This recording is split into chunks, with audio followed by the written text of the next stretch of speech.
on digital, and on 88 to 91 FM. BBC Radio 2. Russell Brand.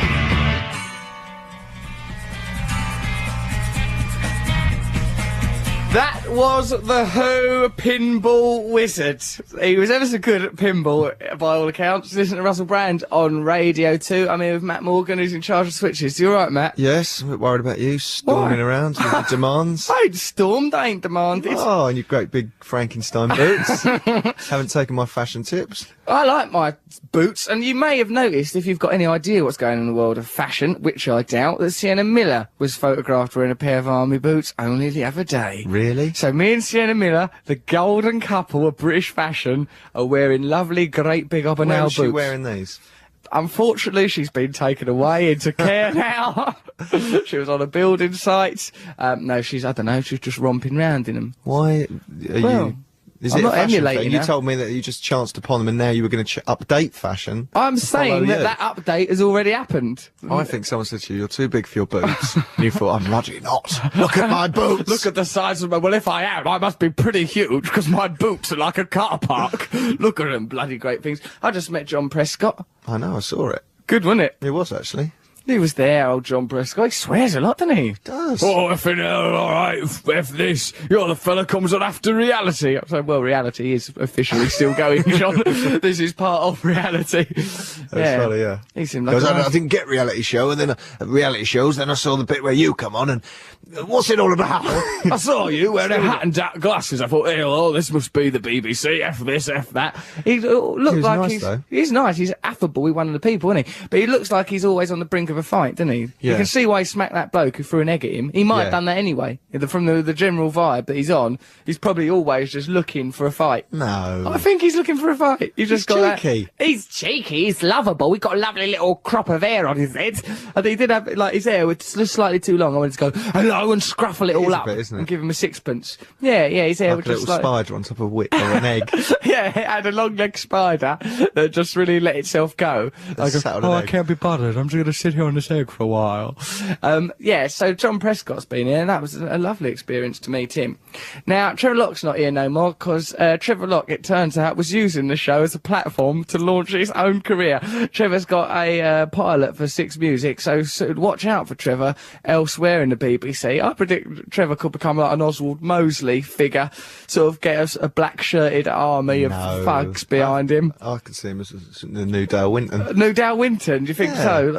Supermarket sweep, maybe, you know, the I wonder lottery. What will the Trevor Lock show be like? We can only speculate. I mean, Whimsical. it'll be whimsical, won't it? It'll probably read a bit of poetry on it and stuff like that. This is Voicing dogs. voicing dogs. Oh, hello. This is the Trevor Lock show. Hello, Bessie.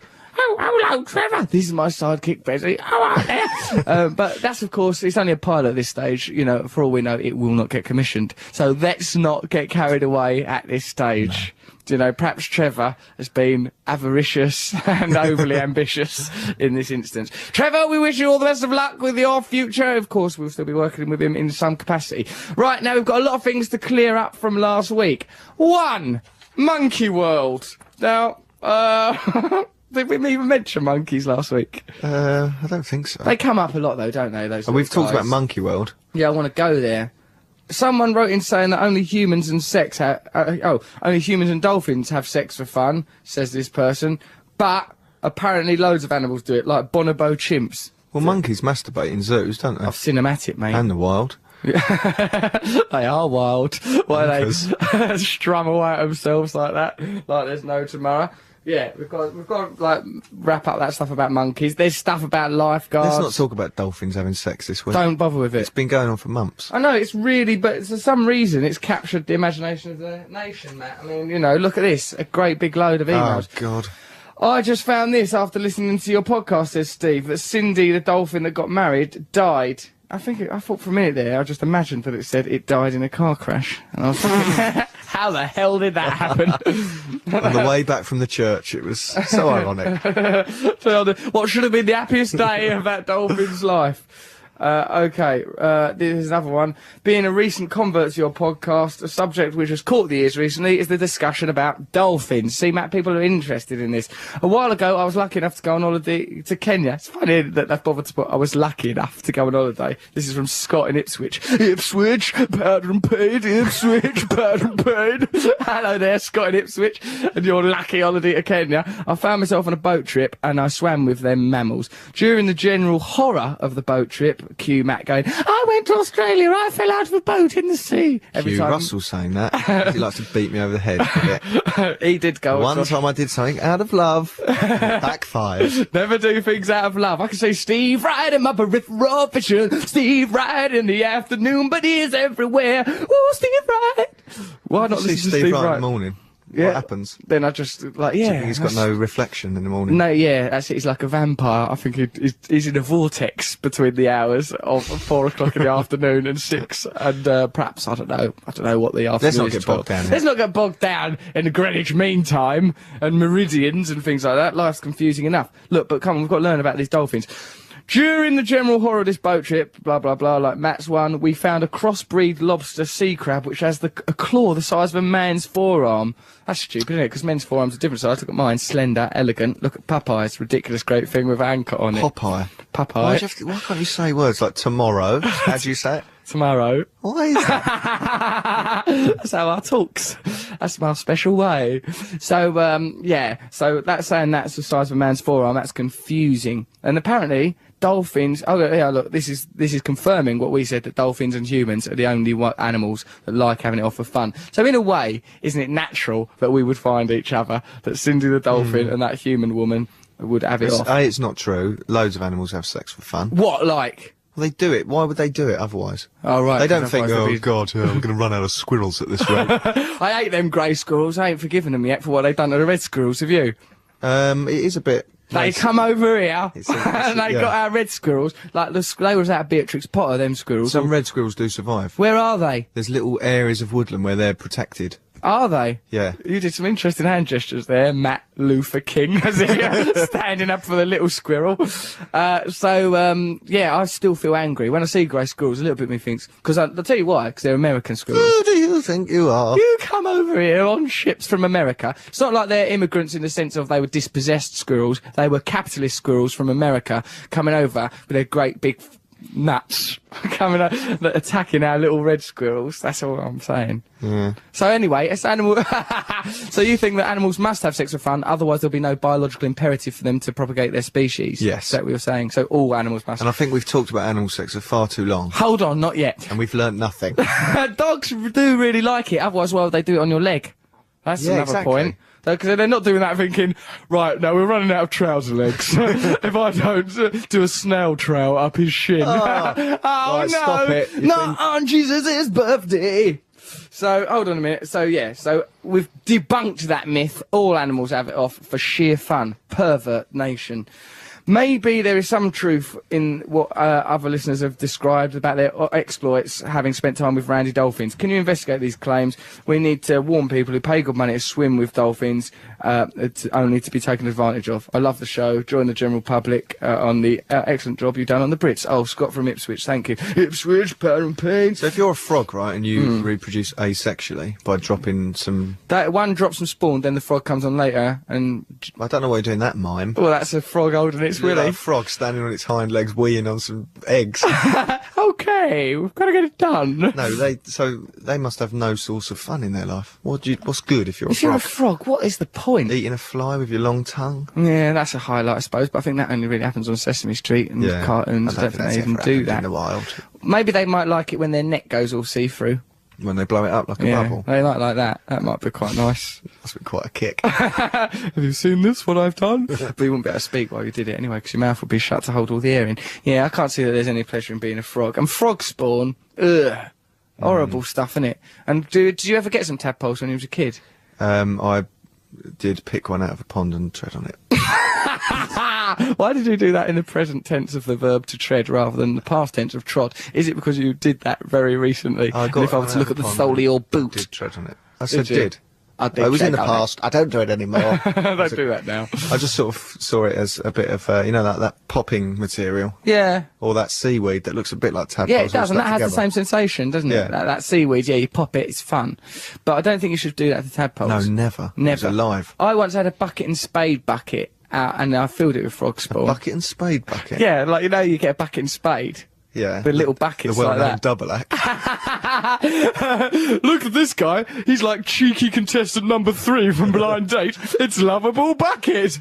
Okay, all right there. That's your squirrel voice. No, squirrel's much more posh. Hollywood's disappearing. If there's Hollywood. one voice you can do. Hold on. Hello, my name's Mr. Spade. They are. Now, if that don't get me another 2 pictures out of them moguls, I don't know what in God's holy name shall. What's going on about your Hollywood dreams? My Hollywood dreams are What are going you well. allowed to tell us? The Hollywood dreams are going well now. I've got this part in this film, Matt, right? But I've got to play someone who's a bit more muscly than I am. No, I heard a terrifying rumour, and I'm sure it's not true, that you went jogging. Oh no, I did go jogging with a man. A man come and took me called Mike. We have to go jogging. You do 40-second burst of jogging, then 40-second bit of walking. I So heard you held tricks hands. and- He held your hand, and you both cried. We got through some pretty deep stuff, actually, Matt, about the way I relate to men. Do you wear a disguise? Well, no, but it looks like a disguise anyway, because I'm just not wearing anything that looks cool. So, I'm wearing... You've got a hat on? No, just got my hair tied back and I'm running about. Like, remember when we used to go kickboxing? Not cockboxing. That were an awful sport. I only lasted 1 lesson at that. Oh. I can't keep doing it. I ached for days. It was purple when I went in. It really stings now. Yeah, remember when we used to go kickboxing? You used to go to me. It's funny when we're in kickboxing because you're just some normal bloke, all Yeah. long and Once you're out of breath, you stupid. can't be cool. You can't be cool. You can't keep your composure. You can't think of an epigram when you're just wheezing and someone's punched you in the guts. Remember, though, I did express my individuality sometimes by wearing girlish hot pants. Well, you wore a Rambo headscarf and hot pants. That is a good way of Why, expressing we were the made to do old self. some odd exercises What, in like? kickboxing. Do you remember we had E.g.? to hop up the gym? Yeah. And also we had to say, what was that word you had to say? Sensei and Huss. Huss. You have to go Huss and bow to Bow him. to him when you walk in. I didn't like having to bow to him. We didn't. We used to put our fingers crossed behind our backs. I tell you what, I don't mean no Huss to you at all. F you and your Hussing. Yeah, they put us under a lot of unnecessary strains, it turns out, 'cause I'm still rubbish at kickboxing. It was the showers afterwards. Remember we had to go in the showers with that angry kickboxer man. Yeah. What, John? Oh Yeah. no, don't Don't upset say him his because he name. kills us. He'll come He round. was nice. He gave me he's very good at teaching kickboxing and kickboxing. But yeah, he had a sort of that intensity about like, him. just sort of intensely He washed stare his at you. nuts in that intense way as well, didn't he? Yeah, Just and we all like- had to stand in the shower, and we just nearly vomiting from doing exercise. Yeah, and he Standing was in all the shower. stood there all naked. How's it going, boys? Yeah, I'm learning new moves. Yeah, Huss, Huss. I feel sick. Can I have a Twix? Can I have your links? Can I have a bar of your links, mister? Your links makes me smell like a girlfriend. So, yeah, let's listen to a record. We've got lots of things. We'll probably ring up Noel if he answers the phone, see what's going on. I want to know if his girlfriend's pregnant. What? Why is that in the papers? Saw something like that in the papers. Yeah, it'd be nice. Noel Gallagher will ring up later.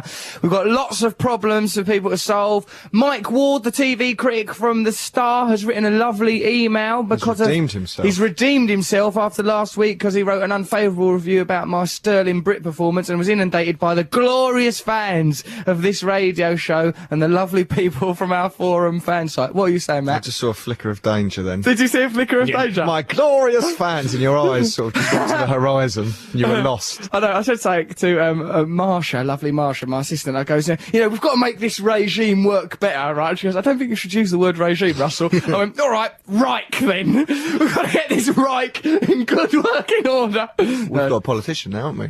Yeah, Not just we- old Prezi Prescott. Prescott is on the way out, but we have got young Joe Tidy, who last week was standing for election in his student board for, I don't know, Warwick University or something. He's won, so we've got a politician in our pocket now. Mike Ward has written a lovely email. We'll be talking about all those things, but first, let's listen to the Beach Boys. We're going to listen to the Beach Boys. Yes, the Beach Boys. This will make you feel upbeat. Summary. Summer's happening.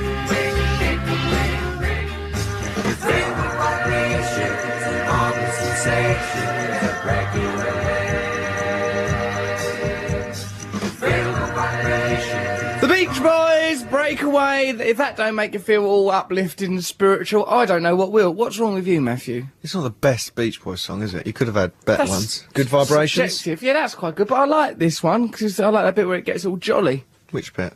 That bit makes me want to have a cuddle with myself. Oh dear.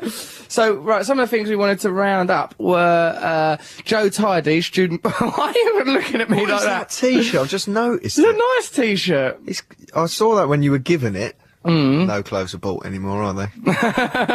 I buy clothes. the bags? And I said at the time it looked like you'd been drinking bleach and spilt it all down your front. Some sort of Yeah, so punky what? thing. But look at the bottom of it. Yeah. It's all out of shape and ragged 'cause and it's long. moth-eaten. It's a nice Are those T-shirt. holes in it from fashion or I didn't know there were holes. Do you think it looks too much like a schmock or something? schmock? I don't know. Smock. Smock. Schmuck.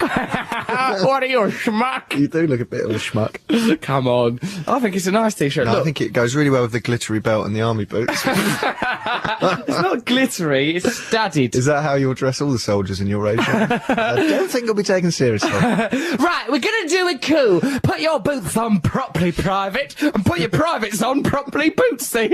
It'll be the sexiest revolution in human history. Yeah, they will. Well done for reminding me. The Chinese still haven't got out of Tibet, Matt. What? They're still there. They've had We a will week. make one final. This is the last time we'll ask nicely. China, get out of Tibet. Do you know anything about that situation? I'm Yeah. not proclaiming that I do. Right. What do you know about it? Tibet is its own independent country, and they're all into Buddhism and that. China's communist, they're not allowed no religions there. China, for reasons what I don't know, have gone to Tibet and nicked it. Now, Tibet wants it back. What are they using it for? I think they use their, like, say you got a cupboard under the stairs, you just keep sort of some shoe boxes under there. Christmas decorations. Old Christmas decorations. They keep all their old Christmas decks in Tibet, them tanks at Tiananmen Square, Mao That Zedong's. man shopping who stopped the tank. The shopping man, he They stood there must have going, well, I don't confiscated know that. why I bothered, because I've really made an effort, and now I've just got to stay in Tibet. So, like, I don't know what they're up to. We'll find out. Someone send us an email, please. Explain what's We going on in can't Tibet. tell countries to get out of other We countries. can, Matt. Get out of Tibet! Get out of that Tibet! All we know, that Dalai Lama, mate, wouldn't be travelling the world saying, asking nicely, can China get out of Tibet, if there was no point to it, would he? Oh, okay. He's wise. He's been alive for ages, apparently, in different incarnations. If So have I. What a boastful claim! What, are you seriously saying that you are better than the Dalai How do you Lama? think I can empathise with frogs so well? I spent many lives as a You're a frog. frog in this life, the way you carry on, the way you fertilise things. Get on with your papers. Right, Joe Tidy, well done winning your election. We need to know more. We'll have Joe Tidy on the line later. He's on the line now. Joe, right, last week we started getting involved in politics, student politics, and we've made some lad president of his student union. He's on the line now. Joe Tidy, tell us what the hell's been going on.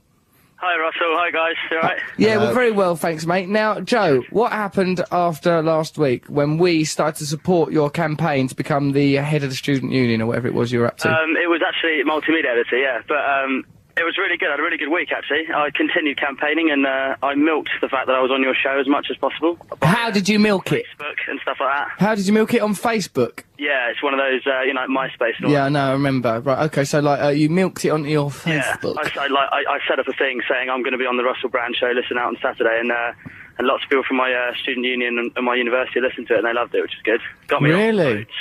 You think that got a lot of votes? Thank you guys for helping me out there, really. Well, you know, when we... I'm not thanking Trevor. No, don't thank Trevor. Trevor's gone off to pursue his own career. Me and Matt have stayed loyal to this, so as it turns out, you have sided with the right people. Now, listen, Joe Tidy, we've done you a favour now, so in the old Cosa Nostra way, we kind of own you. Now, we've got a few policies that we'd like to see brought to the fore. What is the student union that you're now Prime Minister of? Loughborough. Prime Minister. What do you think you'd like Prime Minister Tidy to do, Matt? Well, first of all, there is the grey squirrel. The grey squirrel must be driven from our shores. Round them up! Round them up, I say! What are your policies on grey squirrels, Joe? And don't say it's not an area that concerns you as head of media at Loughborough University, because it concerns us all. It is an area that concerns me, but I don't know. What can we do about it? Well, we need to kill them all and then let the red squirrels. Yes. No, let's not kill them. Well, I've got an idea. Now, when you're trying to start genocide, you have to dehumanise your enemy. Now, in this case, they're already dehumanised How do you because know they're that? squirrels. Why are you saying that? Because that's true. That's what you do. Say, like, you're about to do a genocide, you have to dehumanise your... Because otherwise people go, hold on, we can't kill them, they're humans like us. You know, people go, oh, no, the people of Swansea, they're not like normal people, they eat worms. That's just an example. What have you got against Swansea? Well, they eat worms. What are these leaflets in your bag about Swansea? Leave those leaflets! My propaganda is my own private business. I'll defend it with my life. No, what it is you have to dehumanise your enemy to start a successful genocide. I mean, I'm not They did that very suggesting... well with Saddam Hussein, did they? Why? What do you mean? Well, because you were talking about it, he was caught having Mars bars and stuff, and it makes you feel sorry for him. Yeah, that's right. that They out, should have should they? dehumanised him. They had a chance to dehumanise him. They just said, down that little hole, he just had porno mags and tampons. He was just sat there with loads of porn. Instead of which, he's got fun-sized Mars bars, makes you feel sorry for him. Comes out with that beard, made me want to give him a lovely cuddle. So, you know, they missed a trick there. Now, right, so why don't you're in charge of the Loughborough magazine, right? On the front page of your first issue, by way of thanks, we'd like you to have an article called Grey Squirrels Out. A purge on these filthy little grey beasts, yeah? Okay, we can do that.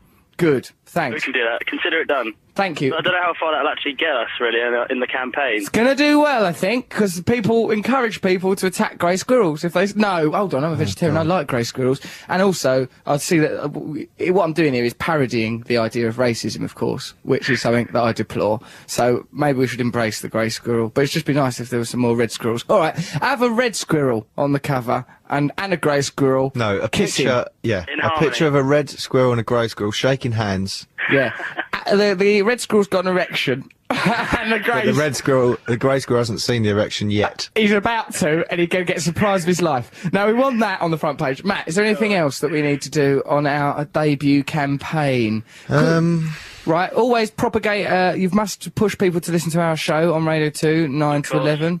Hang on, if he's your multimedia editor, that's not political. The media's political. Multimedia. We can control everything. It's where I've got the radio and the TV. Radio, TV, website. He's got lots of power. Right, support all of our projects. We've got a new show coming out on Channel 4 at the end of the year. We've got, what else are we doing? Podcast. We've got to get that ice cream van. We really have. We're still the We've number got one an offer podcast. of it, actually. Someone's offered us... Why don't you give out ice creams at Loughborough, in our university? Loads of people here. Loughborough, eh? Universities, is it? No, because the girls there will be teenagers, like about 18, are they? Russell didn't go to university, as you can see. There'll be teenagers, will there? 15, I suppose, doing their doctorates. Doing their doctorates. Bobby Soxers, are they? Expect they'll be listening to the Monkeys records. Well, I'm not going there, let me tell you. No, all right, well, we might put that on our tour. We'll do an ice cream tour, and we'll broadcast from the back of the van. That won't be expensive. Let's look at our production team. They look really pleased about this. All right, we'll come to Loughborough University, but just remember to be spreading our message, Joe Tidy. I will do. You're our Yeah. first Thank you very much for politician. your help. Joe, it's, you know, We want to ride into Loughborough University on donkeys with people throwing... palm leaves, is Yeah. it? That Jesus had. and roses. Roses, yeah, they didn't have them in their days, but let's update it a bit. Ah, nice. Shouldn't really do that, burping, but I weren't well. It wasn't really a burp, it was... What was it, a splatter? It was a sort of escaping gas from your body. I think I'm on my way out. All right, Joe Tidy, so what are you going to do with your delicious power? Well, I'm gonna try and restructure the media centre to make it more effective and to serve the students better. Last week on your show, I may have lapsed. I may have said something which I didn't really believe in. I said I'm going to spin hate stories. That's not true. No? Mikey, your guy Mikey told me that someone had sent in an email saying, I don't trust Joe Tidy, Rob Hastings, because of what I said. I just want to clear that up. Yes, look at this. What's happened to Rob Hastings? He's dead. Listen to this. This is from Alice. Oh, God. She goes, look, I just listened to your last podcast and I think Joe Tidy sounds like a horrible person with his plans for hate campaigns. People at his university should not vote for him. He bribes people with sweets. A lot of people like sweets, Alice. I do bribe people with sweets, but I'm not going to do that. No hate campaigns. Look, we're trying to start a lovely new regime, a glorious new era of peace and love. Regime has negative connotations. What should we call it? Utopia? Glorious new utopia. With lots of restrictions and penalties for non-compliance. You can't wear those boots, mate. They're not the boots of a peacemaker. These are the boots of a peacemaker Did you man. hear that? That's the sound of peace being brought to you. Flip-flops. Yeah, all right, I'll wear flip-flops. All right then, Joe Tidy, thank you very much for your time. You are a good man. Well done becoming a politician. Bye-bye. There goes Joe Tidy, everyone. So Joe Tidy now, he's our politician. That's good, isn't it? No, because Why? he's so small time, it's barely... You might as well have a squirrel on our side. Well, that's not a bad idea. Why don't me and you, Matt, go out into Regent's Park after the show with some acorns, just get some of those little guys on the team. Do you remember when we went can? to Regent's Park and I'd met that girl? And we were sitting where Withnail and I, where they sit in the film Withnail and I, and I just met that girl and I was too scared to phone her, and so you phoned her and pretended to be me. Yeah, we was in a shop, right, at like a second-hand clothes shop in Camden, and Matt fancied this girl, and I goes like, and he got her number, then he was too scared to ring her because he's a pansy. No, her number was on the side of the bag, which was on part of the shop. And I sort of flirted with her a bit, and you said, yeah, go on. And I said, I want to go, I should have said something to her, I want to go back, and you went, come on in, I'll go back if you want. I went, no, I won't. And then you said the number's on the bag. Yeah, and I goes, let's ring up. I goes, I'll ring her and pretend to be you. So I rang while we were sat there in the park, and it wasn't that Withnail and I place with our stupid Withnail and I relationship.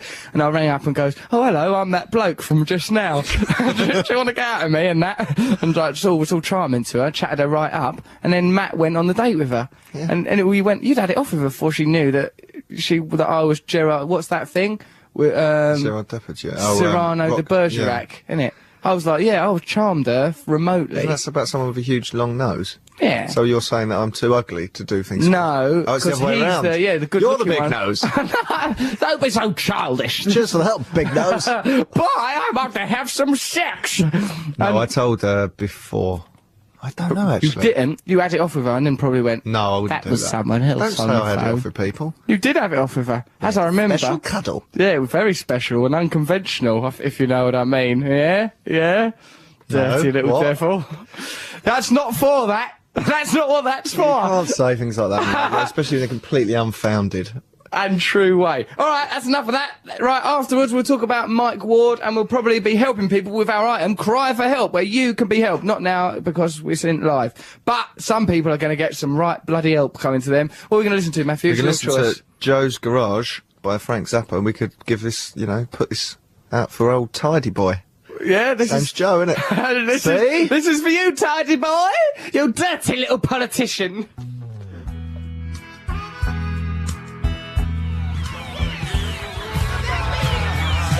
I suppose it's Joe's Garage, because it's American. You can't go Joe's Garage, can you? Yeah, I know. Joe's Garage!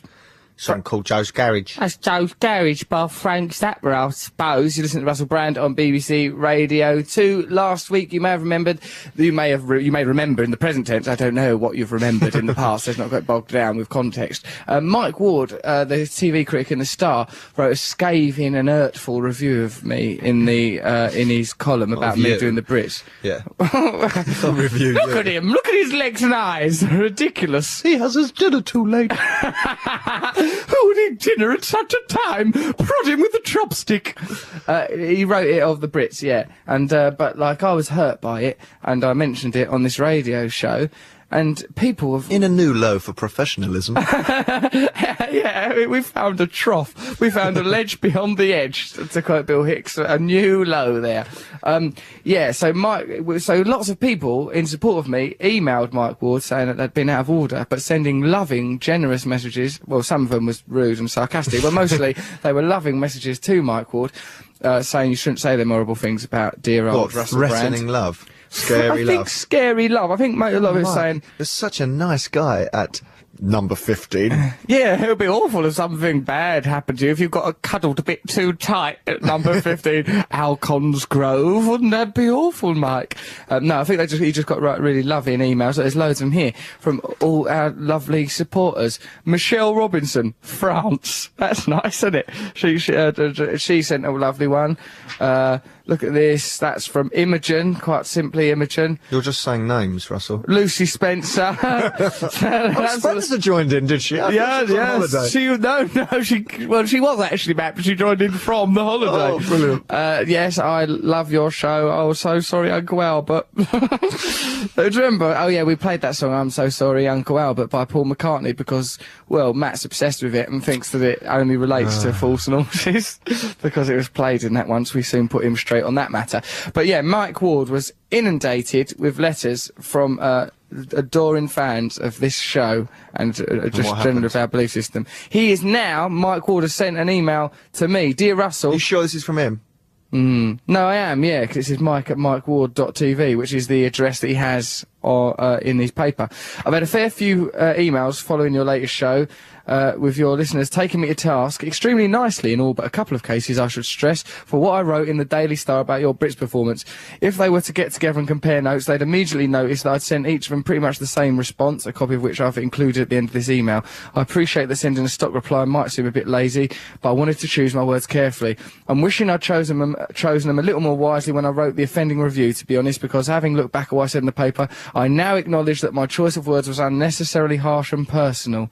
Well, Mike, that is nice of you to have said that thing. That's really big of him. Mike, you're a good man. Mike Ward, we forgive you, and people that have been sending him them loving emails, well done, but don't send him no more loving emails, because... send him stuff saying... well done, Mike, you're a lovely bloke. Apparently he's going to put it in his column next Monday. Look, I'll be acknowledging your fans' responses in my next column, the one on Monday, the March 12th. So thank you very much. I don't like to use the word fans for the people that support us. I prefer the word loyal terror army. And I remember, because we are all one. We are all one. So I don't know what should we say? What should we call the people that support us, Matt? Well, you've got army boots on. You speak of regimes. You tell us, we're not trying to commit genocide. Pretty much, the watchword is dehumanisation. Don't try genocide. What's the mistake you've made? You've gone for your genocide. You've not dehumanised. You'll fall down every time. Always dehumanise. I can't stress this enough. No better than rats. Just bear that in mind. Crikey, yeah, I see that looks bad now, Matthew. Okay, well, loyal and decent fellow brothers, comrades. Thank you, comrades, for sending them emails, because it's really made me feel better. Now, are there any other things we should be campaigning against, Matt? Why do you keep putting me on the spot with these things? Get out of Tibet, China! Oh, that. And get right out! You know, squirrels... Don't get nearly out of China, then go back and say, oh, we need a few things we've left there. Oh, there's a tennis racket. Get right out of China! I'll let them, I think, do it by degrees. By degrees, right. Get a bit out today. Just go near the edges of it. Stand, hover near the edge. What about in the China? Put 1 foot back in China. Go on, it's not that bad in China. You're from there anyway. You'll like it. You'll have a cuddle when you get in. They can make Tibet World in China, sort of recreate it as a sort of theme park. Make a Tibet World theme park. Then you've got your own Tibet, and the people of Tibet can live there. They'll be jealous, and they'll be over there within days. Oh, you'll see. They'll be sorry you ever left in no time at all. You can have a Dalai Lama ride where not that much happens, but you just realise that the ride was meaningless. Hey, that's hello? deep. Hello? Hey, yes. Stand up, philosopher. Have you met the Dalai Lama or something? No, but why can't I? Because I've met Prescott. You met Prescott now? I met him right nice, and there were no problems. Prescott's, I thought, had much darker eye bags than he did then. You thought he had darker, I think he has a makeup lady that makes his eye bags look darker, making him look he's working harder. Squinting. I think, Matthew, what happened is you have looked at caricatures and drawings of him and taken that as the real him. What do you think I am? I think you think cartoons are real. I think you'd like to get. I think you'd like to cuddle Tom and Jerry and go up to your telly and cuddle it. I bet you kissed the screen when Wonder Woman was on. That's not me. Don't know who you're talking about. I did. When Wonder Woman was on, I used to kiss the telly. I didn't know why she had bangles that reflected bullets, deflected bullets. Why? That's a good gift. This is unrealistic. Not if you can see things. And she had a whip. Yeah, that whip was stupid. She had to engineer situations in which to use the whip. The whip was not that good. Like Indiana Jones, he was always thinking, oh, I'll use my whip. It just Get out. Yeah. Just stop nicking people's artefacts and treasures. Oh, the Elgin marbles, I'll have them. Indiana Jones was essentially pillaging people's cultures, wasn't he? In a good-looking, debonair way. Matt just holds his little hand sometimes and drifts off while I talk. Don't you agree with me, Indiana Jones? Yes. Now, Right. is it time for tea? I think I'd like to sit down now. It's Dukes of Hazzard on. I'll be glad when you're back in Hollywood. Nothing but trouble. Shall I go back to Hollywood now? Where's my Hollywood pencil case? I need new compass for Hollywood. I need Phuket for Hollywood. So you're going to be away filming for ages? 2 months in Hawaii, you'll come. Yeah, I hope so. Yeah, you come because we'll have to do these radio shows. Also, In we've got to Hawaii? prepare our new telly programme. Do them from Hawaii. In grass skirts on a beach. Coconut bras. Hello? Hello there. Ba-ba-ba-ba-da. Coconut bras. No, I won't be allowed to go. Of course you will. We'll work it out. Can't cost that much to go Hawaii. Hawaii. Hold on, we're going to help someone now in a little item we like to call Cry for Help. Hold on, but before that, let's, for a final time, thank you, Mike Ward. You're a decent and Yep, fine good man. man. Although I don't like it that he doesn't think I'm funny, because I objectively am funny. Like, I've won different awards for it. Time Out Comedian of the Year, that was before the hype started. And British Comedy Best Newcomer, that's And there's a after joke the hype coming at the started. end of this sentence. There's where going to be a joke any minute now. So, right, yeah, thank you, Mike Ward. That was damn decent of you, and thank you. That's it. Do you want to add anything, Matty Morgs? No, I think it's really good. And Yeah, it's also, nice. it's a warning to other people. That we have got a low army. The terror army could be turned at any point. Yeah, thank you very much for your support, lovely people from the fan site. So, okay, yeah, it is something important, right? We do this item, Cry for Help. Someone's got a problem, we help them. It's that simple. All they have to do is go, help, after they've described their problem to us. Here's a rough outline of this person's problem. The person is Zoe. And, well, shall we just get Zoe on the line and see what her Get problem her is? up. Zoe, are you there, dear? I am here, Russell. How are you? Oh, I feel ever so well. You know, I feel that the world's a good place now. Mike Ward done a decent thing, didn't he? I've met John Prescott. I've got a good feeling about the Chinese leaving Tibet any day now. You know, the birds are singing, the trees are in bloom. How are you? I'm very well, thank you very much. Why are you calling us then, for some help of some kind? Yes, I have a bit of a problem. Come on, we can help you. Me and Matt are good at problems. I hope so. I have an irrational fear of people that are dressed up in costumes. Who, like, burglars? No, no, like football mascots and people Yeah. dressed up in gorilla outfits and things like that. Right, it's an irrational fear, is it? Why is it irrational? Because I suppose they're not going to do anything because they're clodding about, they can't really Yeah, see. exactly right, yeah. I don't actually know what I'm scared of. Right, well, we can analyse it and we'll get to the bottom of it. Because thinking about it, you should be more, say, right, I like, when I go to West Ham, there's some mascots on the pitch. There's one bloke that's dressed up as a hammer, right? Yeah, Fair enough, West yeah. Ham, the Hammers. Then there's someone that's a teddy bear in a West Ham kit. That's a bit extra. Why do you need that? Because that teddy bear's got nothing to do with West Ham. Then, but perhaps it's for the kids or something. Then, there's a dog wearing a nurse's uniform. Like, What? it's wearing like a blue skirt and a blue jacket and a blue hat. I don't know what it is. I can't work out. It looks like, say that... A lady dog. Yes, say that, right, yeah, this is the best way to explain it to you, Matt. Say Dogtanian happened in the modern days, yeah? Yes. And then Dogtanian fell off his bike, and he had to go to the hospital, and he's found out that his sister was a nurse at that hospital. Well, you found that out when he went there. Yeah, that's right. It's only a chance He's meeting. obviously an idiot. No wonder he fell off his bike. He don't even know who he's related to. How can he Just learn going the for Green life. Cross code? Blinkered. He hasn't taken any interest in his family's careers. Is that why you're always in the hospital? Well, I must say, I'm very proud, and my leg seems to be broken. Oh, have you fallen off your bike? Oh, you work here. Brilliant. What's for tea tonight? Where's Mum? She's dead, Dogtanian. Okay. Who are these three other guys that are named after perfume? They're the Musker Hounds. We'll just get involved with some of their schemes. Yeah, well, anyway, she would look like that, all right? A nurse from a futuristic I'm glad that's the Dogtanian. best way to describe it. What to me. other way is there? What's Name wrong one with other me? way. What's wrong with me? The only way you can describe a dog. What is it? Dog dressed as a nurse. Why can't you just say it? I got it straight away.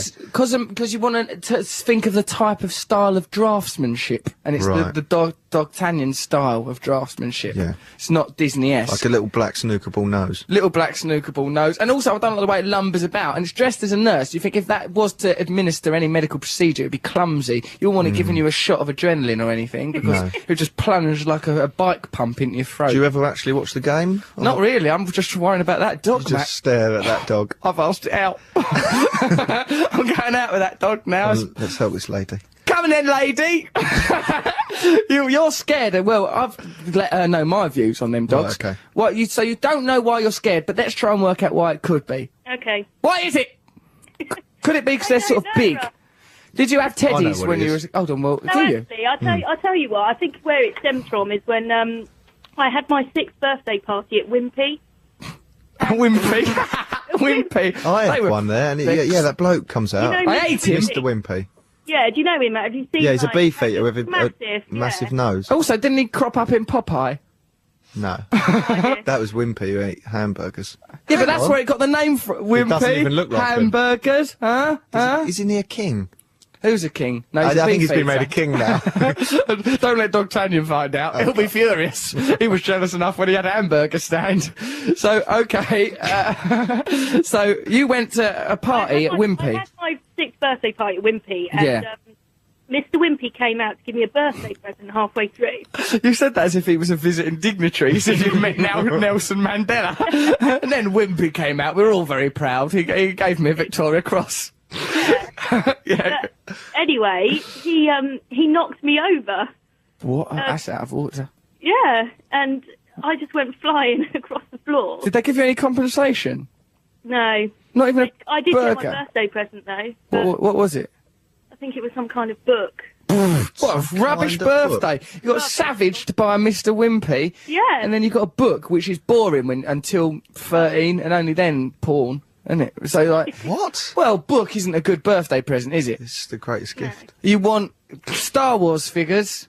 If like me, Christmas, if it wasn't Star Wars figure-shaped box, If it was clothes or a book, it was boring. But then you got to a certain age and a book Because might be really, quite good. when they buy new clothes or books, they're buying presents for your parents, really, to just shut you up or clothe you.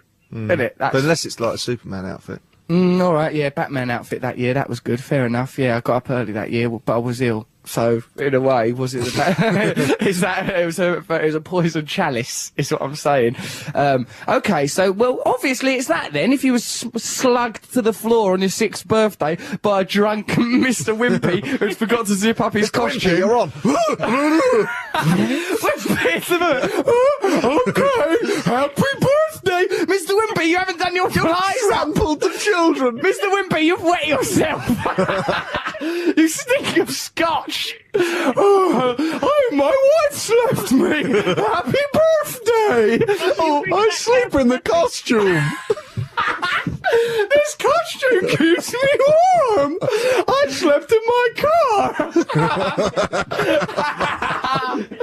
Yeah, well, that's obviously why, Zoe, because Mr. Wimpy felt you up when he was a tot. Knocked you over. Go on. Brought back those terrible memories now.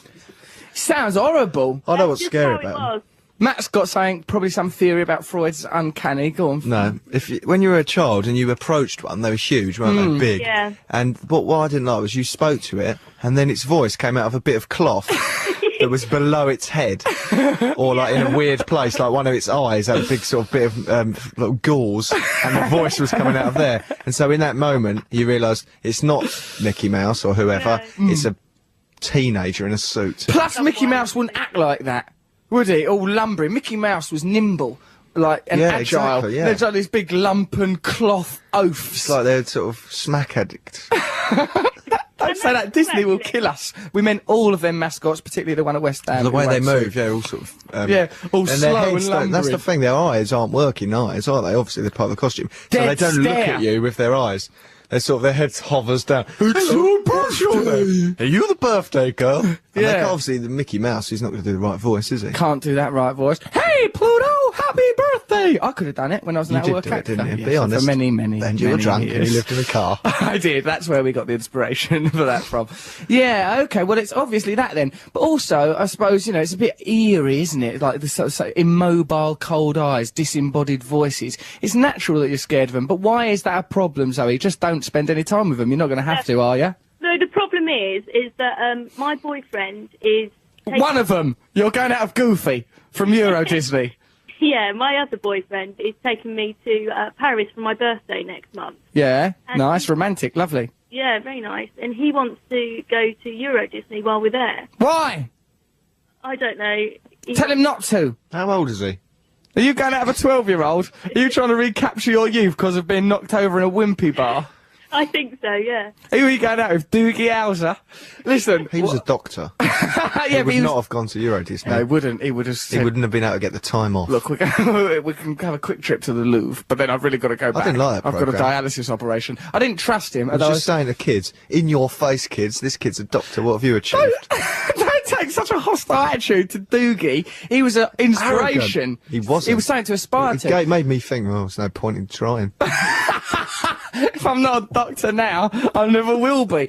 I'll tell you what, there was one episode where Doogie Howser, he's integrate himself into his actual peer use the full group. title, please? Doogie Howser Doctor, MD. Doogie Howser MD, he wanted to integrate himself into his natural peer group of other teenagers his own age and that. So he had to go to a party, as I remember. It was sort of the vibe of Teen Wolf. He dressed himself up in black clothes, right? A black pair of jeans, black leather jacket and that. And I remember thinking, I like how Doogie Howser looks. I'm going to get them things. So I got some of those things down Gray's Market, then went Petticoat Lane with my mum. And like the only trains we could get that were sort of like the black ones were these Michael Jackson inspired LA gears that were for girls. And they had like Michael Jackson's little feet, you know, like when he goes, and that goes up onto his toes. That was the emblem of it. And they were girls' trainers with studs on them. And I went around wearing them for a bit, and it affected And that the way I all was came from viewed in the Doogie community.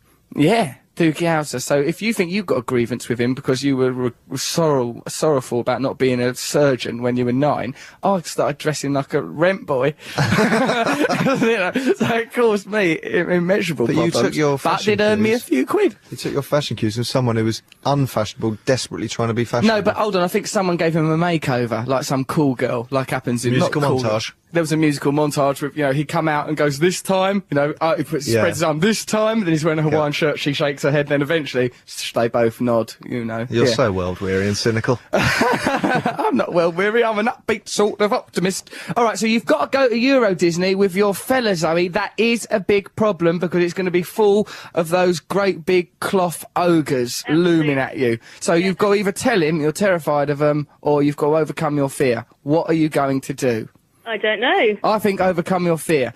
Now, why don't you, right, there's them people called plushies, isn't there, them perverts that dress up as a cuddly rabbit and then have it off with someone dressed as a cuddly even have it squirrel. off. They don't even have it off. They just cuddle and Where's the sex? I don't know. I can. I'm sure some of them do, but a lot of them don't. Why is Mikey holding up 2 fingers there? Mikey, have you slept with some of them? One of the slept people with on 2 our of them. team has slept with 2 plushies. Either that, or he's done something with them digits. Don't smell them fingers think now, that means Mikey, or 2 I'll lose minutes. trust in you. All right, 2 minutes left before we're all fired. Okay, well, listen, Zoe, I think what you need to do is we'll get some of them plushie costumes. Why don't you come here, sort out with Mikey, who helps at our show. I don't know what his job is, but he's always here. Right, tell him the details, right? You come up here, me and Matt will dress up as, like, I don't know, I'll dress up as a grey squirrel, Matt will be a red squirrel, both of us will have great big bushy dinkles, and then what we'll do is cuddle you senseless, dressed up as that. What do you think about that, then? It's quite an opportunity, Zoe. She's looking in her diary and she Very really can't thought see a window. scares me, Russ, to be honest. But, Don't be I'll give it a afraid. go. I think the boyfriend should dress up as, you know, Yosemite Sam No, or one of those because I don't want guys. him to know, Matt, that I have this issue. Because I've only been seeing him for a couple of months, and I don't want him to think I'm a bit of a loony. Hide your true self from him, I will. else he will leave you. Don't ever let him know. On the day of Euro Disney, pretend to have a mental breakdown. All right, bye! Thank you very much for your call, Zoe. Okay. I expect you're wondering what's going on in the world, because me and Matt certainly are. What I reckon's probably happened, the news will go a little something like this. Bong! Chinese have gone to the edge of Tibet now, on their way out of Tibet. Bong! Chinese build Tibet world. Grey squirrels have all been exterminated. Time now for a bit of the old news. This is 88 to 91 FM, Radio 2 from the BBC. Andrea, say squirrel sex!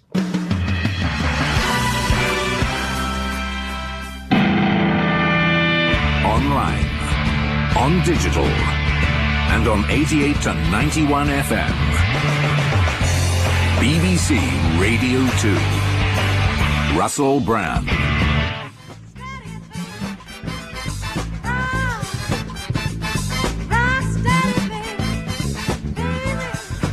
Rocksteady, Aretha Franklin, Russell Brand, Radio 2, all these things are words, and in their own way, they're relevant to this situation.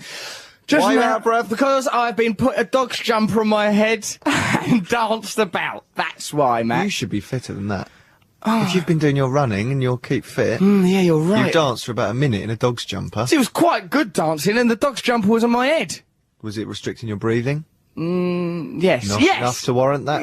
That's why it happened, because the dog's jumper that I've been sent from Japan, it seems, from this special writing. Nice, isn't it? It's nice, the writing. It's nice, the dog's jumper. So your eye holes are actually the dog's four-leg holes. That's right. I pulled it over my head, Matt, at your behest, and the dog's leg holes would be my eye holes. But what I didn't like is when hair went across the eye hole.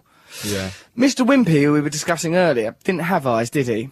Don't try and make this sound grown up. I'm not trying to make anything sound... Wimpy, who came up earlier in the programme, had no eyes. For listeners just joining us, we were talking about Mr. Wimpy, and Matt pointed out he had a nose like a boiled potato. Mr. G said you can't see Mr. Wimpy's eyes because they're below the ridge of his hat. Yeah, he's meant to be, like, appeal to children. He can't even see his eyes. How can, yeah, why not trust this faceless goon? This terrifying ghoul.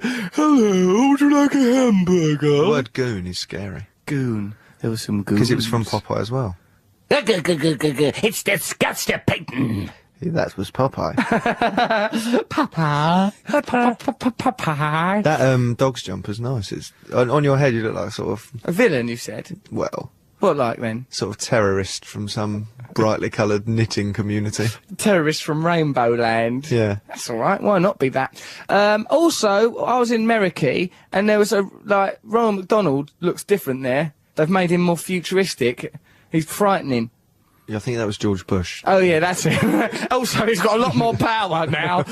He don't wear that wig, but he does start wars. He's washed his makeup off and he's angry. He's furious about it. I think he wants his lipstick back, and he thinks it's been hidden in Iraq under some seashells, and he's prepared to go to any lengths to get it back. China, get out of Tibet! Come on! Because I listened to the news then. I didn't actually, because it's pre-recorded. But I'm pretty sure that the Chinese have not yet left Tibet. Get out! That is the lot we will ask again at the end of the show, but we really mean it. Andrea Simmons last week on the radio said she's not scared of me, did she then, Matt? She said that. Right, well, Andrea Simmons, you better start doing some of our bloody buzzwords, or else we're going to come in that studio. Buzzwords, yeah, you know, pop swatch, things like that we say. Remember, sometimes we think about, you know, sitting under the desk Don't of a say newsreader. we when you're talking about You yourself. think it as well, sitting under the desk of a newsreader, like, say, Jan Leeming or Moira Stewart, them ones that was newsreaders when we was kids.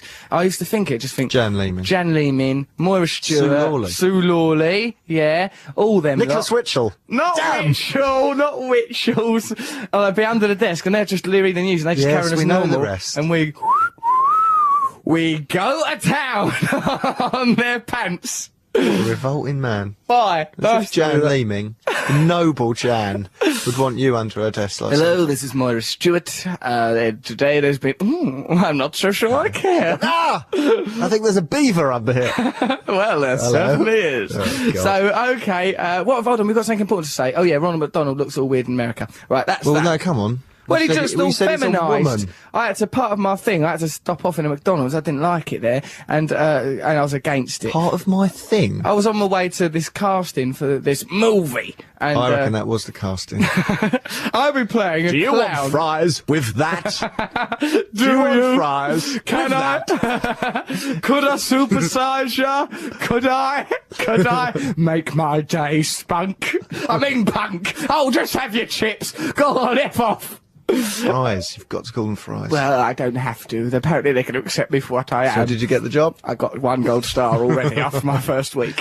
So, yeah, hold on. And we're supposed to be helping others? We are. Yes, we are, but you started this blind alley about Ronald McDonald looking feminine. It led to something good about George Bush, thankfully. Yeah, that I said. Oh, great, yeah. Let's break down who does what, shall we? Let's sit here and pour over the spoils like a couple of gurning pirates. Now, come on, we're supposed to be helping someone. I can't remember who the edit It's your is. mate. No, not him. Oh, We're right. playing this Dean Owens new album, Whiskey Hearts, that's out in May. We'll be playing a track off that in a minute, but I'll hype it up properly. But firstly, there's someone on the phone. Mike, is there someone on the phone for us?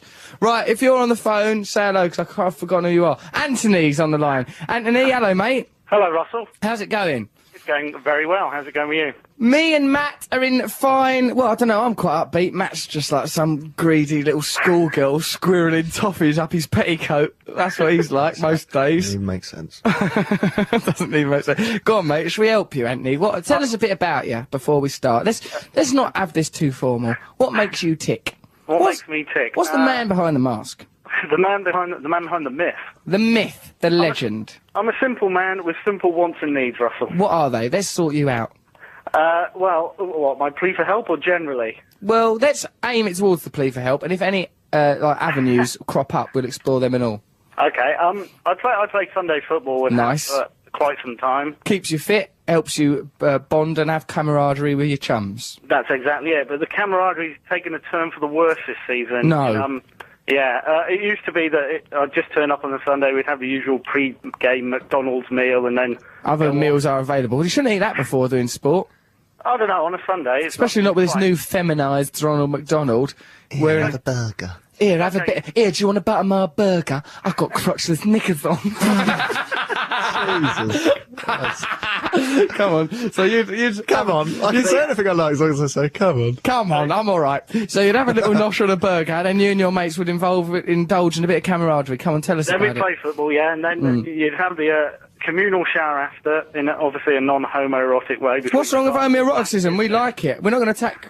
we like gays on this show. We're bang into it. In fact, we were trying to find where the L. Peter Tatchell was only last week.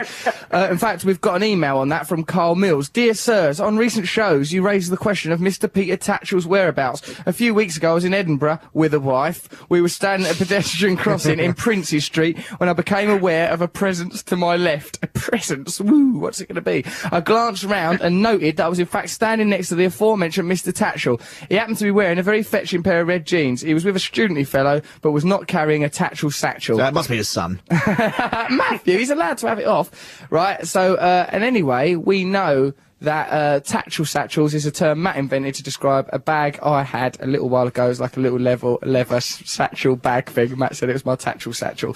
Peter Tatchell, keep up your gay campaigning and that. Well, not that his campaigning's gay, it's for gayness. That's very effective. So, come on then. Right, so yeah. Come on, let's get this man's problem. Come on, Anthony, what seems to be the troubles? Don't get sidetracked by Peter Tatchell. You're obsessed with gay rights. Why are you reading out emails? What's wrong with you, Anthony? I'll try not to think about Tatchell too much. Go on. So yeah, we play football, we have a shower, it's all good fun. Right. Recently, someone introduced the game of the moment someone's got shampoo in their hair or their eyes, let's wee on our Shouldn't put it in your eyes. Firstly, don't put shampoo in your eyes. Put it on your hair, unless you've got really hairy eyes, in which case you are from another plane of reality, and I'm afraid of you. Now, hold on. So, once the shampoo is in your hairy eyes, what happens then? Your teammates, and I use the term loosely, start to wee upon your leg whilst you can't see them doing it. How many legs have you got? Just the two. You just stood there on your little pin, getting all doused in hot whittle. That's interesting that they would do that. But I mean, I suppose if you're going to get weed on, the ideal locale is a shower, because it's getting rinsed away, if you're going to get weed on. I agree, but it's kind of developed now. You know, that's all right. It's developed. It's evolved. A culture's Number two. Exactly. Oh no. Pushing the boundaries of water sports. So they don't just wee on your leg now. They actually wee in a shower gel bottle. Yeah. And hand it round beforehand. Obviously, this only happened once. We're not that stupid. Why are you condemning yourself? We ain't done it. Me and Matt Not stupid. So listen, you two phoning me up from a radio show. Me and Matt just have normal showers on our own with Radox. Don't advertise that. Other shower gels are Badger available. does. Go on. The same trick every week. But yeah, Right. taken to the extent of weeing in shower gel and then giving that to people and saying, you can use my shower gel, and then people are pouring wee all over themselves. Sounds like some sexy, lovely... Why don't you just stop playing football loving. and go straight to the showers? Go straight to the showers, dispense with the football. Tell you what, pop a couple of Viagra and get yourself in that shower, go mental. I bet they're all just kicking that ball really half-assed, thinking, I have to get in that shower. Oh, save me energy for the shower. Weed in an egg cup. I'm going to sling it. Oh no, the opposition's got the ball. Should we go to the shower, guys? We ain't even kicked off yet. Oh, I feel rain. Let's go shower. Put your shorts back on, Anthony. I need to do a toilet. I'm going to have a go. Oh, I missed. Let's go have a shower. Anthony, you saucy devil. Well, I don't see what's so wrong with you and your mates weeing all over each other's legs in the shower. Sounds like good, clean, honest British fun. Isn't it? But the problem is, my only defence at the moment is joining in. You're joining in with it. I don't want to be a target, do I? You've got this is how these cultures develop. You're Exactly. joining in. So my plea for help is, how do I stop it? How do you stop? You don't want to be involved in this urine madness anymore. No. Right, okay. He hasn't said help, and neither did the last lady. Right, that last lady, we take back Not that that this help we man's a offered you. You, sir, would you please go helping in that voice, in a voice? Help. You sexy little devil. I can't believe you want to stop being weed on in showers after you've done that hail. I bet what you he do says, that when mate, they're weird on you. Oh, help. Getting I'm flicked getting with a towel. wee. Oh, chase me. Oh, Help. Maybe I just need a better explanation for accepting being weed on then if I don't just want get it to into it. stop. Listen, if you think about it, mate, the universe is infinite and time is eternal. Some people weeing on you in a shower is irrelevant. I suggest you get down. No. I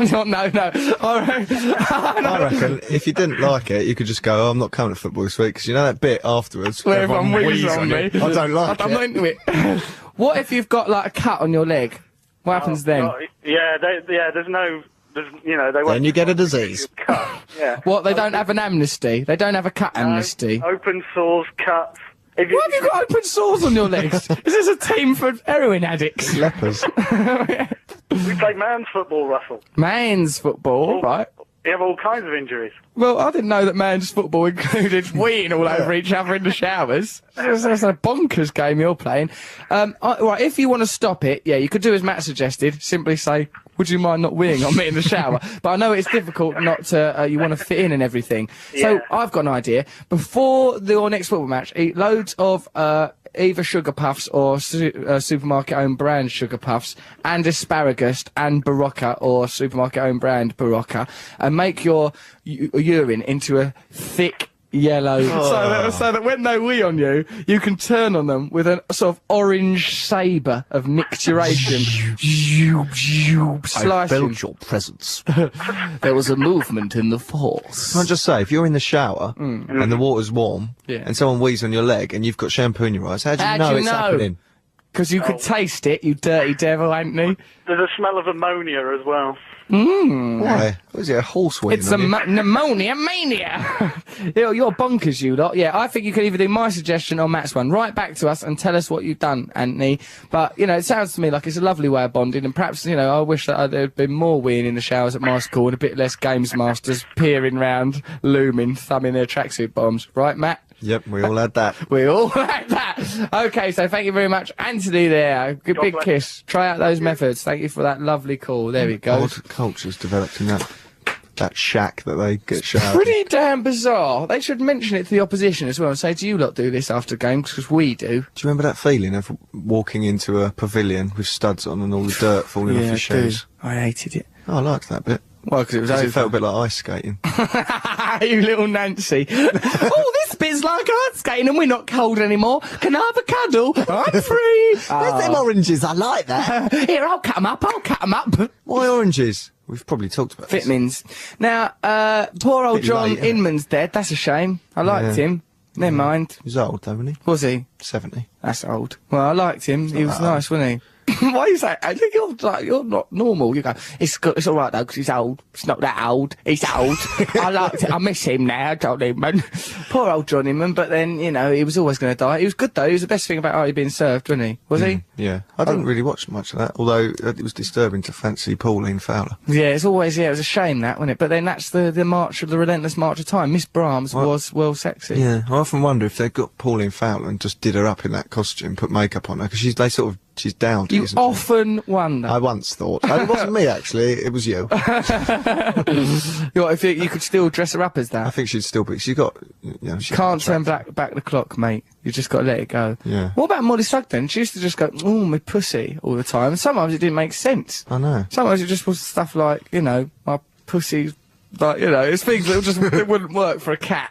really. Yeah. It wasn't euphemistic, it was just plain rude. Just rude, Molly. I was more of a Dad's Army man. I was a Dad's Army man as well, but when that weren't on, Are You Being Served? Watch that instead. Yeah. So, yeah, poor old... If you're the sort of person you are, sort of talent you are, right? If you'd have lived in the 70s, you'd have been in one of them shows. Would I? Yeah, I reckon. What as?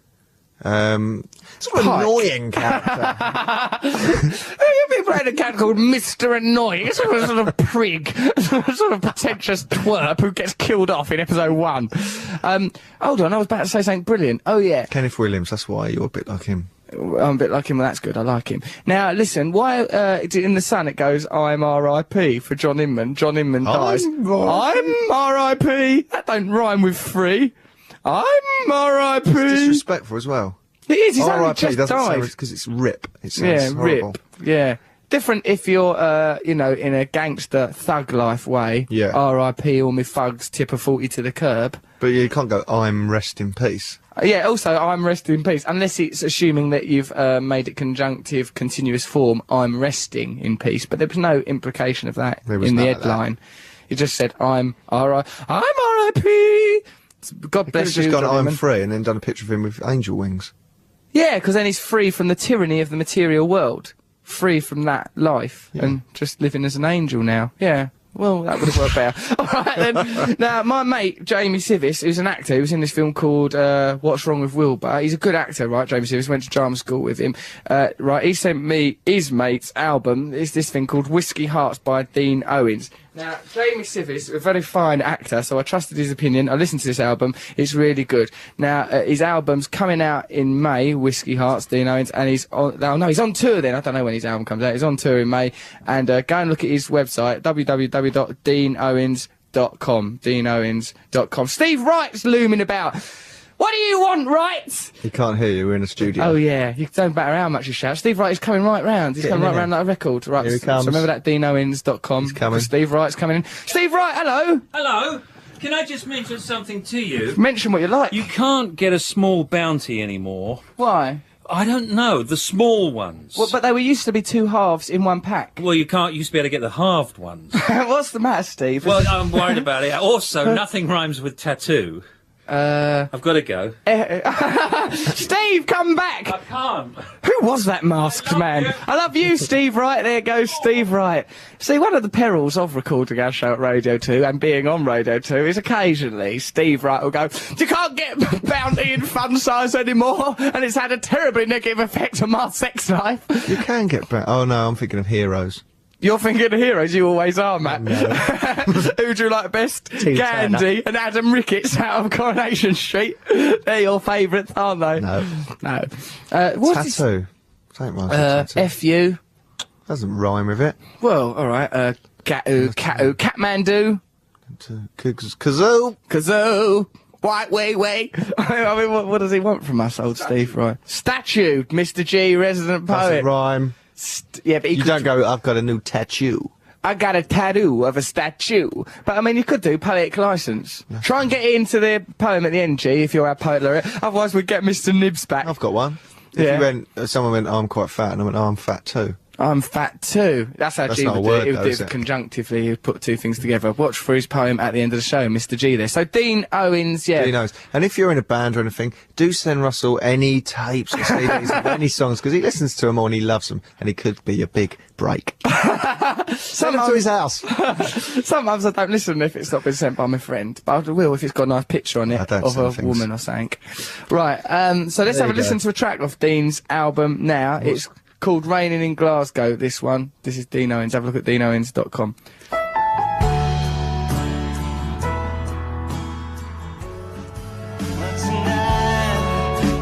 That's Dean Owens, Raining in Glasgow, from his album Whiskey Arts. Have a look at deanowens.com. Right, what have we got to talk about, Matthew? Some lady on the A phone. lady on the phone, you say? Right, well, we'll have to help her out. And there's anything else that's been playing on your mind since last week? Dolphin sex, that's dealt with. Lovely Mike Ward, that's been dealt with. Joe Tidy, young politician. The Chinese haven't left Tibet yet. No. What? Pigeon news. Oh, pigeon news, because there was that student lad who had pigeons on his windowsills copulating while he was inside having it off with his mate Lank. Very odd. Yes. It says here, I took Matt's advice. Oh, not mine. No, he's a very sensible man, and placed a picture of an eagle in my window. The pigeons have not returned. Because they're scared of the eagle. Yeah, I told you, honestly. I told you. Oh, they're not Ray Mears or that other fella. Yeah, pick a bird. And someone, yeah, so that's worked. And also someone says, we have, where is it? I can't remember. But anyway, it's the thing about you can buy plastic birds of prey. You can buy plastic birds of prey? Yeah, and you put them somewhere and other birds won't go there. Other birds won't go there. Yeah. I'd like a plastic bird. I've seen a plastic bird of prey once, so that must be why they existed. Have you? You've lived a remarkable life. Is this all in the book? Yes, that'll be in my bookie book. I had to do a meeting for that my bookie book last night, right? And like everyone, the people, the publishers goes, you can't call your book my bookie book. No, don't. I think that's stupid. What? You're supposed to support me in my idiocy. But it'll affect sales. How? Because if I'd think, oh, that's that bloke. Oh, that might be quite interesting. And then I'd think, hang on, I've got to sit on the train reading something called My Bookie Work. Probably a picture of you on a little trike. Yeah, weeing like on like a watering can. No. Weeing like a woman can. Watering can. Oh, right. Like a woman can. Why shouldn't they? Come on, girls, let's get our bloomers down and do our worst. Hold on. No, I think it might be a bad idea. Why, Matt? What do you think I should call it then? Russell Brand, The Inside Track. No, inside track doesn't make sense. My bookie book. Russell Brand, my bookie book. Russell Brand, my story, and you biting a pen and looking nervous. No, my bookie book. It's much better. What did they say at the bigwig's office? This big sales conference thing. It was a big dinner. The publisher's called Hodder and Stroughton. Big dinner. What, huge potatoes? It was enormous. It was. It was like one of those great big pies they make in Spanish villages. It was a tomato the size of a house. Horace McQuarrie was there with a tape measure. He was thoroughly impressed. No, it was like all the book buyers from like Waterstones and Tesco's and all people that buy books in huge numbers. Tesco's? They sell a lot of books. Do they? Yeah, so you have to impress them by showing off. Well, that's what I had to do. I had to get up and do some stand-up. No, I took it upon myself, mate. Impressed them right out the room and into their taxis. Off they went. They were so impressed. Some of them went home crying. Out of pure impressedness. There was, I'll tell you who else was there. Him out of Top Gear that's not Hammond or Clarkson. He was there, because he's got a book out. Clarissa Dixon out of Fat Ladies, two Fat Ladies. You've arrived, haven't you? Hey, they've all got books. And Susie Quattro. Quattro. Susie Quattro. Hello, Quattro. All right, Susie. Hello, Top Gear man who's not Hammond or Clarkson. Hello, other fat lady. Have you got books too? My book's been done with a pen. Let my book kiss your book. Here, our books are kissing. Do you reckon they might make a Bible? What? I've done that thing, and everyone was very pleased with me. Apart from the fact they don't want your book to be called what it's meant to be called. They don't want it to be called that, the people at the publishers. How do they get around that? They keep going, Russell, reviewers won't review if it's called something like My Bookie Books. It seems like you're not taking it seriously. I goes, My Bookie Book's a good name, and we have to have a meeting for it where I get angry about wanting something to be called My Bookie Book. Did you get angry? Not angry, arrogant. Oh, yes, of course. That's a much more pleasant much trait. More persuasive form of anger. Well, I know what people like. They like my bookie book. They liked my Telly Welly show and my radio show. Whoa. No, I think bookie book. It's funny, and people will think I'm a killjoy for saying this, but it will affect sales. We've got quite a lot of money now. Because it'll look like, I don't know. It confuses people as to whether it's a serious book or not. It also, you have to really like you and buy into you. No one's going to go, oh, I'll pick that up and find out about this bloke, because it is an arrogance to be that jovial. Right, it's an arrogance to be that jovial. That's an interesting, persuasive point of view you've raised there. Perhaps. Also, shop at Tesco's. Don't shop where you like. No, don't shop at Tesco's. Well, do. Do what you want.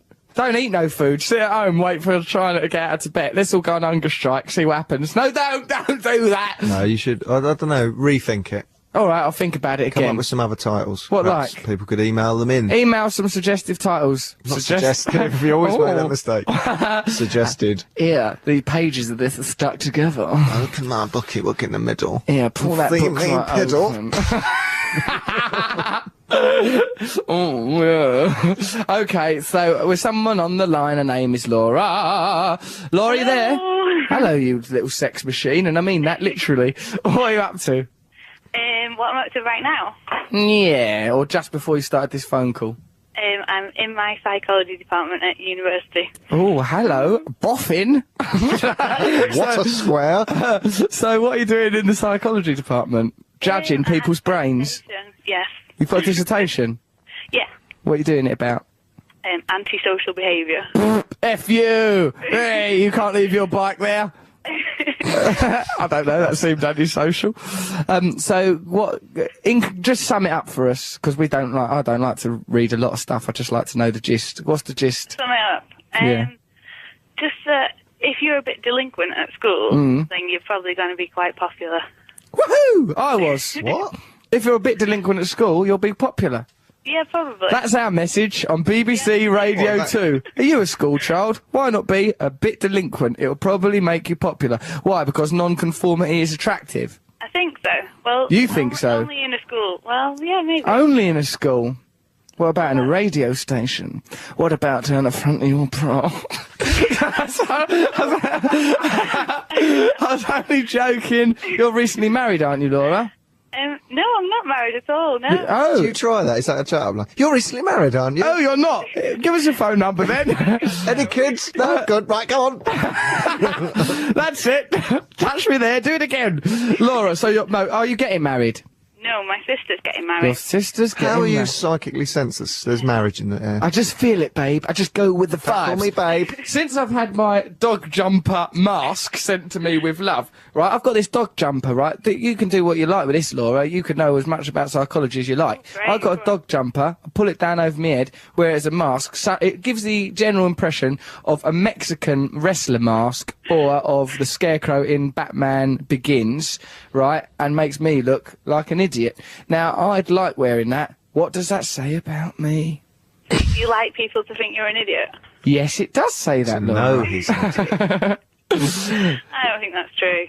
Laura, I like it that you're from this psychology department. You probably know all sorts of things about brains and the likes and behavioural antics and whatnot. So, why don't you tell us a little bit about why people show off so much? Well, you should be the master of that, surely. Yeah, but I'd like to know why I'm doing it.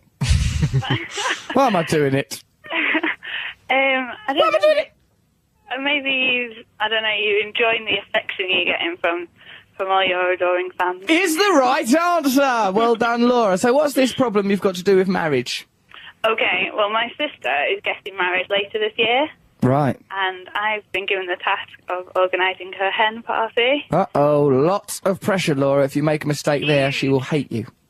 Well, this is it, and like hen parties used to be just like a night out, and now they're like weekends away. Weekends away. Suddenly, all your learning and academic background is useless. Whereas who'd you turn to? The school delinquents, me and Matt.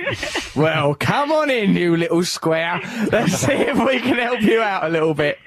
So you want to have some sort of crazy hen night. Matt's good at things like this. Why don't you go to Transylvania, all dress up as sort of vampiresses, and like, I don't know, kill someone, and then like have to hide it. I don't want to do that. No, don't. That's a terrible idea. Matt, have you got any suggestions for the hen night?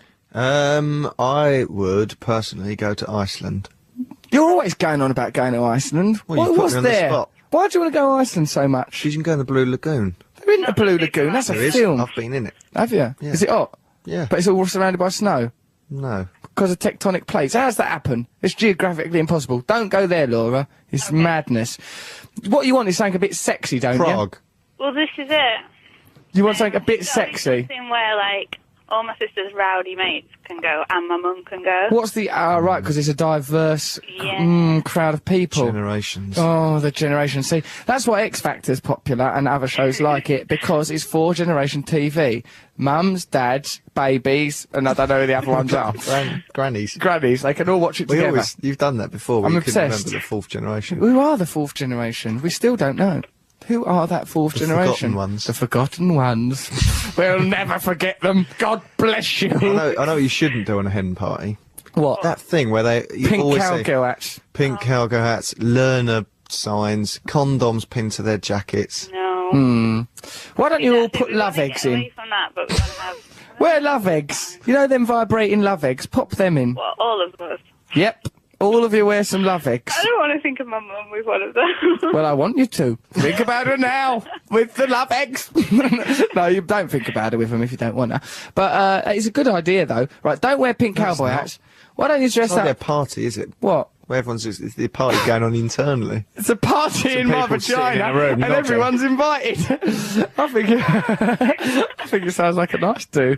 Come on, let's think of something sexy for these girls to do. Okay, St Trinians, like all dressed up as sexy schoolgirls. Come around the Camden area, get yourselves all drunk and irresponsible, and like rueful, and so that some opportunists could turn up. No, I reckon hire somewhere, like a swimming pool, at night.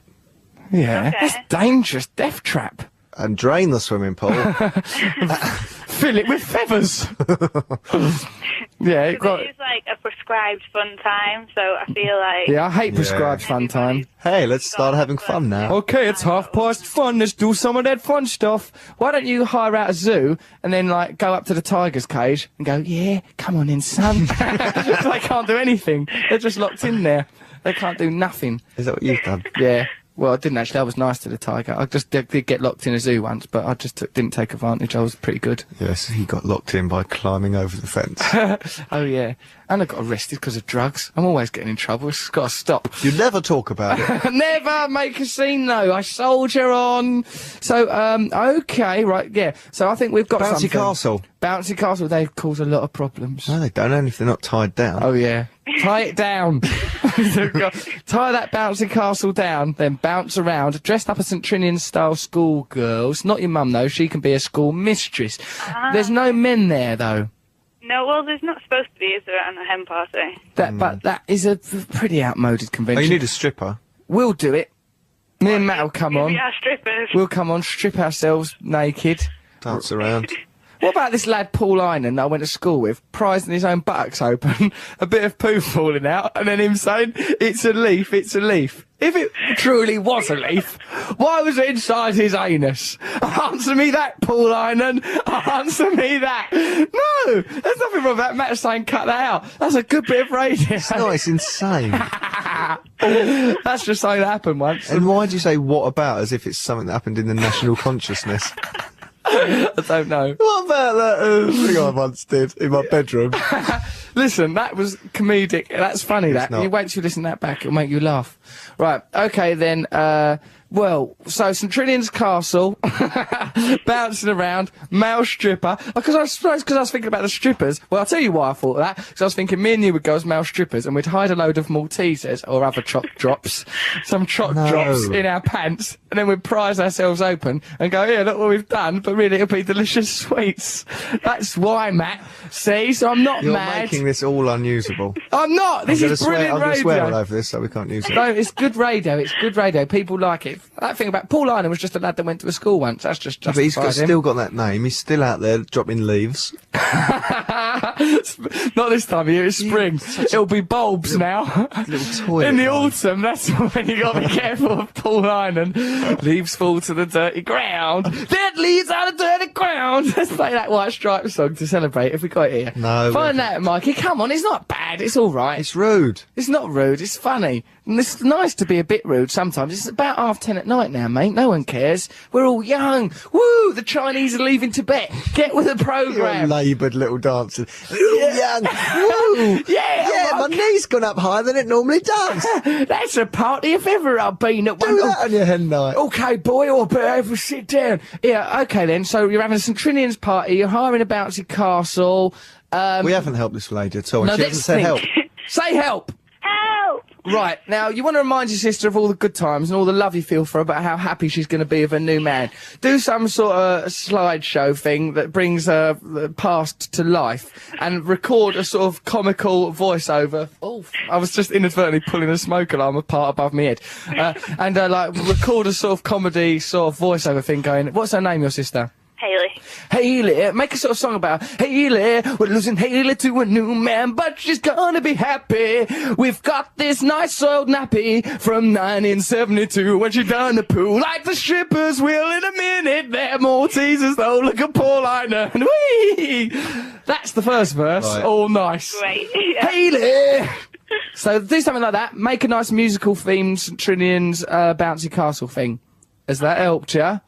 It has helped. Keep us informed. Do something novel and self-contained. Don't go romping around the streets. Find a place and stay there. It's really stressful. It's difficult to find something. Go to Ireland. People there are generous and lovely. You're doing a gig that night. What night is it? What, the hen party? Yeah. We don't know yet. Well, when you know, come to one of my gigs. They're ever so good. I'll do jokes and everything. Tell stories. Unrestrained.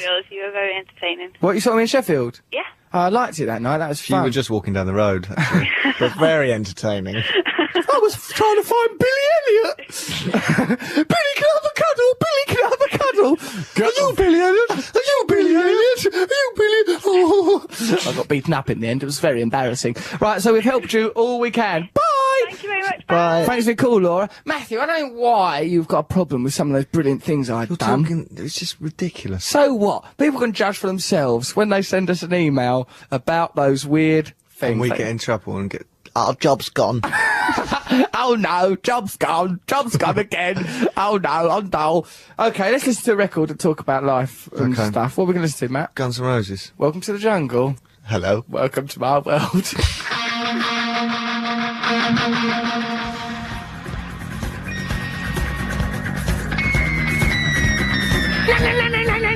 It's hard because it's hard to do it quick enough. Knees.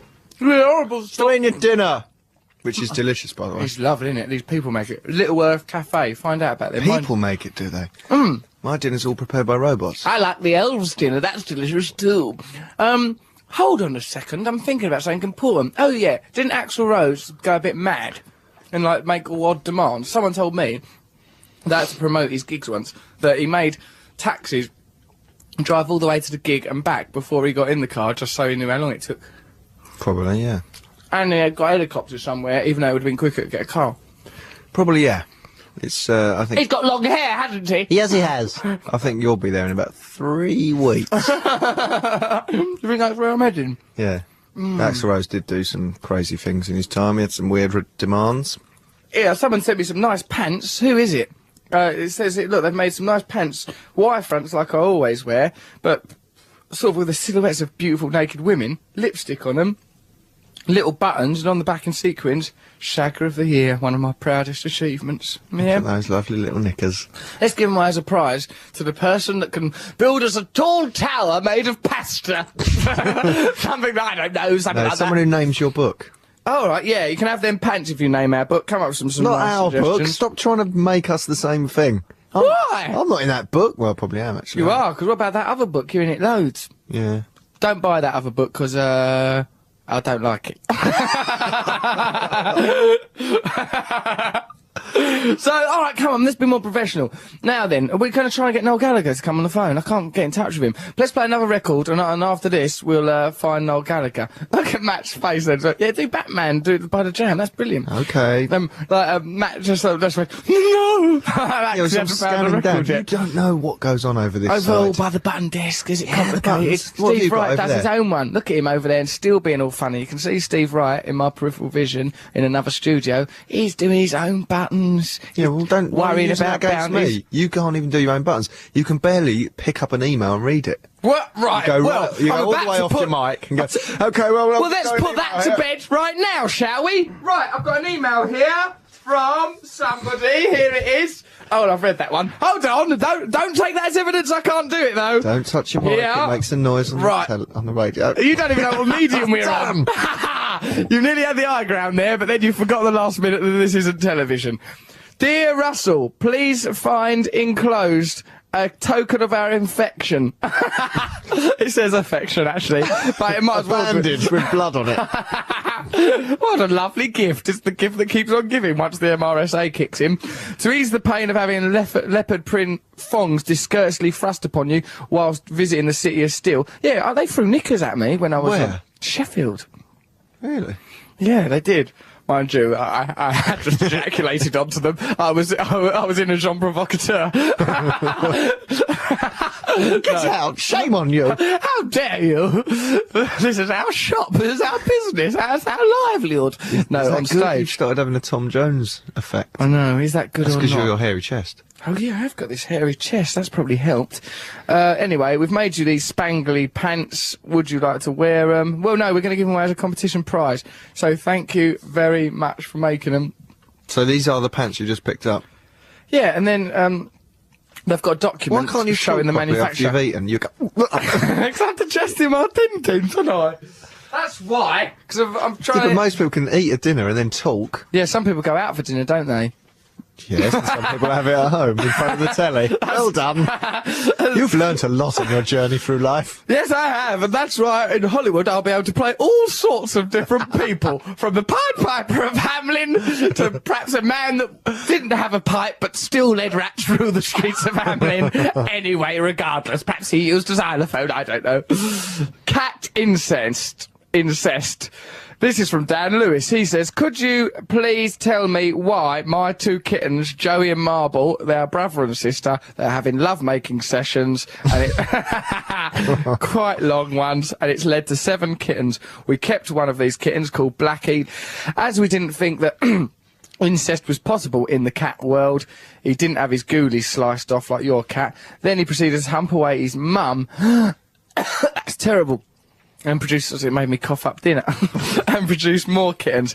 Now here's a question. What relation is this kitten to these new kittens? He's both their brother and their dad. Do you think it's a lie, then, that incest breeds, deformity? Yeah, because if Yeah, it animals is. can do it. Is it a lie? Yeah, I think it happens, but it's a really low incidence, and it's just a social thing. But it's the social taboo, actually. It's not. No, I think there must it's not be medical and something, biological. Let's learn about it. But I read something about this book by Freud called Totemism and Taboo, and it said that the incest mythology has been set up as a form of social control, and things like saying that it's a high incidence of birth defects aren't true. But I think you need to broaden your Gene pool.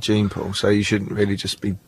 Listen, Matthew, if this is your way of working out whether it's right or wrong to start touching up your cousins, I'd like to say now that we disapprove. You'd like to say that, but you can't because I'm too ill. Your body can only do one thing at once: radio or processed dinner. Dinner, radio, dinner, radio, radio, radio. Let's listen to the Jam, for God's sake, doing Batman. And this shows that things can enmesh beautifully. It's Batman and the Jam, two of the best things there are, all together. Nice.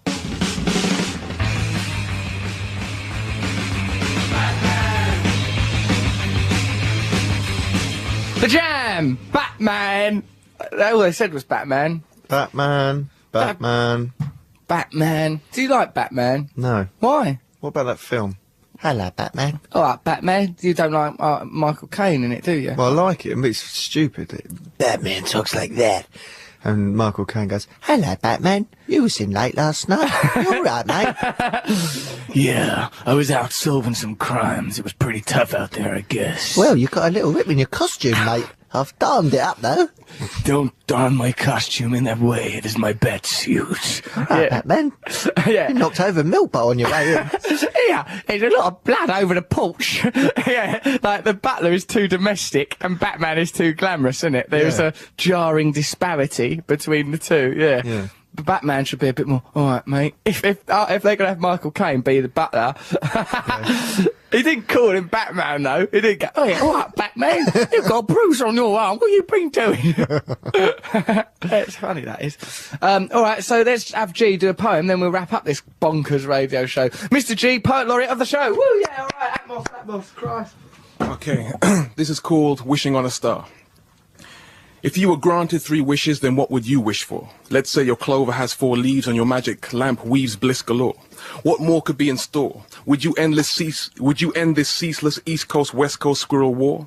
Joe Tidy should provide a sea of ice cream van followers to hollow us when we call. And we'll deck the halls with schmuck mocking, cock boxing, kickboxing, Prescott watching, hot jogging, wimpy mascot knocking, sending best wishes to Mr. Trevor Locke, and Matt wishes Doogie Howser was never an MD, and Russell wishes he could pounce on any newsreader that reads. As Steve Wright endlessly wishes for a fun-sized bounty, watch this magic genie come at you and counteract you with rhymes that freeze you like a statue that's cracked through, hit you with the bird dog and cat flew at you. I got you. Damn, I wish I found the time to rhyme this thing with tattoo. Whoa, there he goes, all on the mic. That's a new high. What a show-off, that is a new high. Look at Matt nicking my dinner. You all right, Git? Is this wheat-free bread? Of course it is, yeah. Lovely. scoffing my dinner. Right, the radio show is nearly finished now. We didn't ring Noel Gallagher because he didn't answer his phone. I hope he's well, though. I wanted to know about them rumours about whether his bird's pregnant or whatever.